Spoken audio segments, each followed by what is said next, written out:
So finally, we're here, 18-4. We have the origin source where you're fighting the man himself, Ran. Here we still have the environmental debuff as attack and HP decreased by 90% and critical rate decreased by 30% now. So you're losing a lot of crit in this dungeon, I'll tell you that.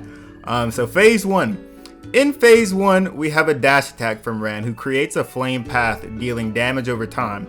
If hit by the dash or the flame, you get a debuff like we've had previously where if you hit the boss, you'll heal the boss.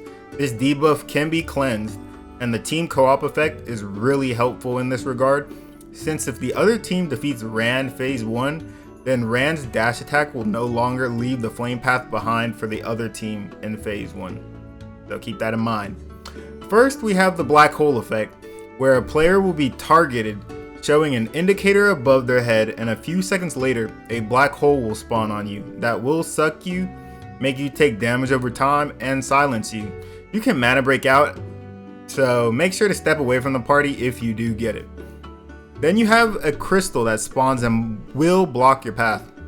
The only way to destroy the crystal is for the people who are linked to place the crystal in between the link, slowly killing it.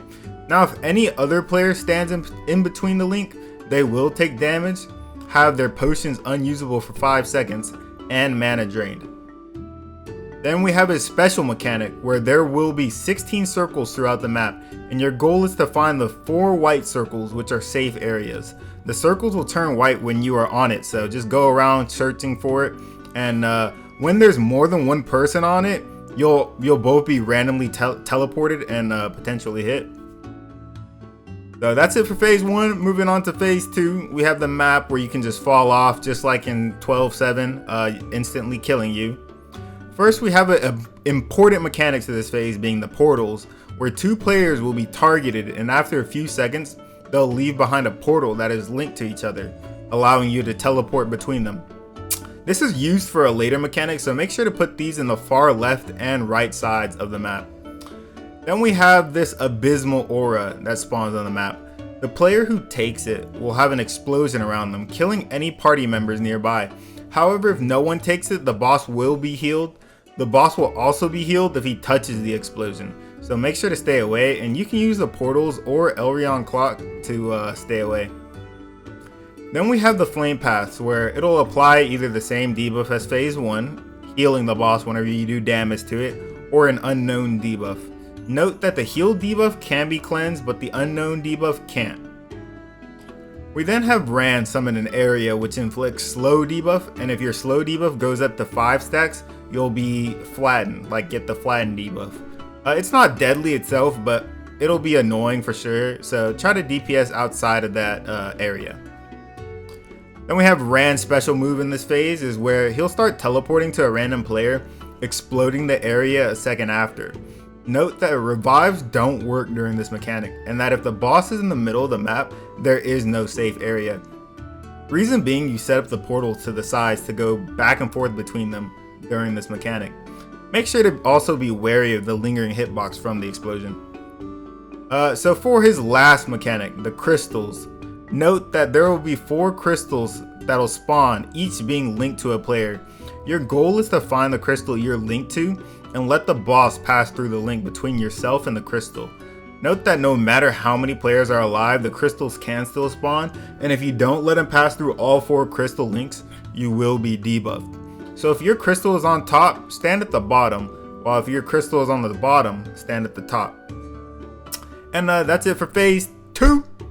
Finally, phase 3, the last phase of this whole thing.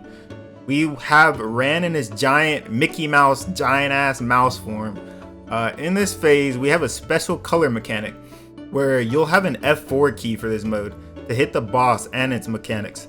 To be able to hit the boss or meteor mechanic, you always have to be in the opposite color. For example, if the boss is in red, like the left image, you need to be in blue mode to hit him. And if the boss is in blue, like the right image, you need to be in red mode to hit him. So, starting off with the meteor mechanic, a meteor will spawn and approach the ground slowly.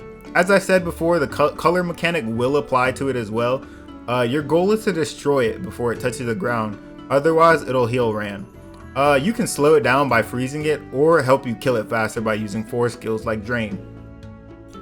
Next is the orbs that'll spawn from his hand, and really there isn't any point trying to dodge it because you won't be able to really dodge it, so just try to do your best to tank it.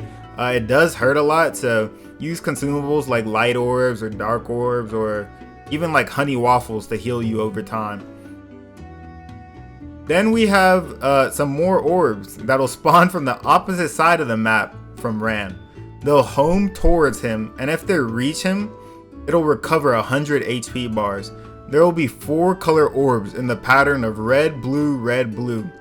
Note, you do have to be the same color as the orb coming, so it'll probably be a good idea to have multiple people doing this mechanic, just so if one does get by the other person can stop it. So after you get all 4 orbs, a light orb will hit Ran, making him take more damage. And so the team co-op effect for this phase is that if both teams are in the last phase of 18-4 and one team gets the light orb, the other team will also get the increased damage to the boss. So it'll be a good thing if y'all both parties get to 18-4 at the same time.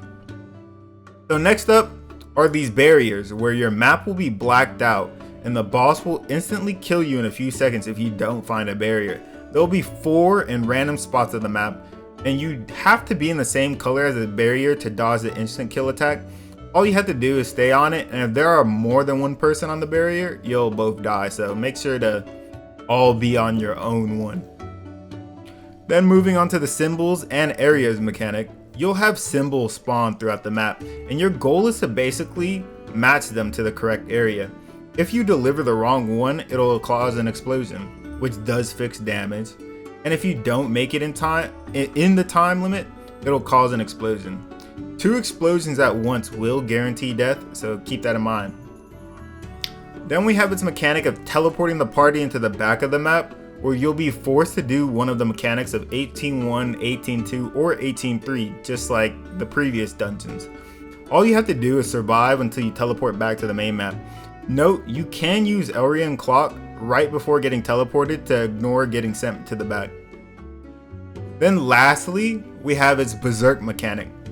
It's kind of like Ran's last ditch effort. When the boss gets to 5 bars of HP, he'll instantly heal back to 120 and proceed to summon orbs, black holes, and meteor all at the same time.